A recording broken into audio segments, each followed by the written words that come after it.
इस केस में मैं समझता हूं कि आपराधिक इतिहास में एक पहला केस है कि आरोपी कह रहा है कि भाई मेरा नार्को टेस्ट हो, और सरकार न्यायालय में उस नार्को टेस्ट का विरोध कर रही है कि नहीं नहीं, आरोपी का नार्को टेस्ट नहीं होना चाहिए। मेरे पास ये कागजात जो हैं, ये न्यायालय की प्रोसीडिंग के उस समय के कागजात हैं जो किसी व्यक्ति ने सूचना अधिकार के तहत लिए होंगे। इसमें ये मामला सामने आया है, जब इसकी स्टडी की गई तो ये मामला सामने आया कि विवेचना के दौरान न्यायालय में जब ये केस चल रहा था, इसके दौरान जो आरोपी हैं उन आरोपियों ने कहा कि भाई उनका नार्को टेस्ट किया जाए। चूंकि अगर पहले तो पुलिस फोर्स मतलब जो अभियोजक पक्ष होता है वो खुद ही भाई कोशिश करता है कि इसका नार्को टेस्ट हो, लेकिन सरकार के द्वारा, मतलब इसमें सरकार बनाम अभियुक्त है मामला, तो सरकार के द्वारा न्यायालय में ये दलीलें दी गई इसके हिसाब से कि साहब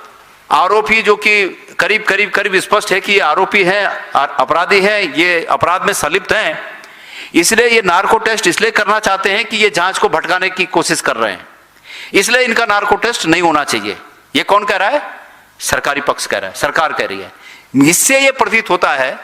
कि सरकार को ये डर था कि इस संभावित नार्को टेस्ट से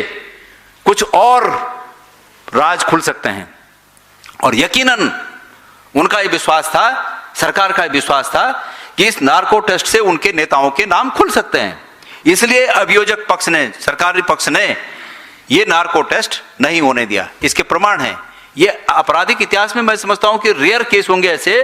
कि जो वो लोग कह रहे हैं कि हमारा करो नार्को टेस्ट, और ये जरूर है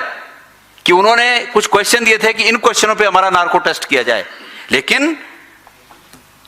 पुलिस को और जो जांच एजेंसी है उनको तो ये करना चाहिए था कि समग्र बिंदुओं पर उनका नार्को टेस्ट हो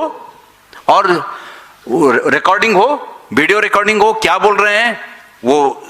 न्यायालय के सामने आए। लेकिन सरकारी पक्ष ने इसका जमकर विरोध किया और उनका नार्को टेस्ट नहीं हो पाया। मैं ये कह रहा हूं कि कदम कदम पर सरकार इस जांच को भटकाने का काम कर रही है। अफसोस की बात है कि मुख्यमंत्री के ऐलान के बाद भी आज तक सीबीआई जांच का जो सच है कि भाई उसको सीबीआई जांच का सच मतलब जांच के लिए अभी प्रत्यावेदन दिया गया या नहीं दिया गया, यह भी अभी तक स्पष्ट नहीं है। इसलिए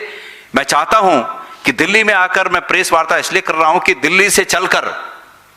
भारत के गृह मंत्री अभी 2 दिन हरिद्वार रहकर आए, लेकिन अफसोस की बात है कि गृह मंत्री जी ने उत्तराखंड की इस चिंता के प्रति बिल्कुल संवेदनशीलता नहीं दिखाई, और जिस संवेदनहीनता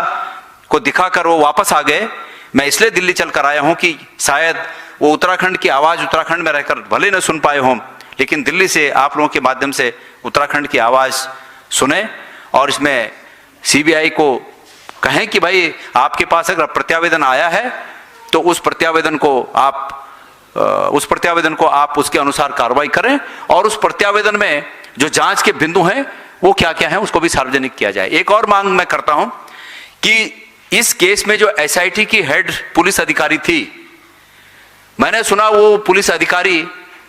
सीबीआई में डायरेक्टर हैं या किसी बड़े पद पर हैं, तो इसलिए यह भी उचित नहीं है कि जब तक अगर सीबीआई इस जांच को करे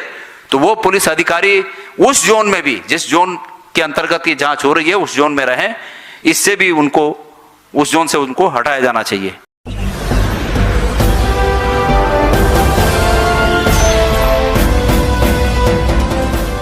देख रहे हैं लाइव न्यूज 99, राष्ट्र सबसे पहले।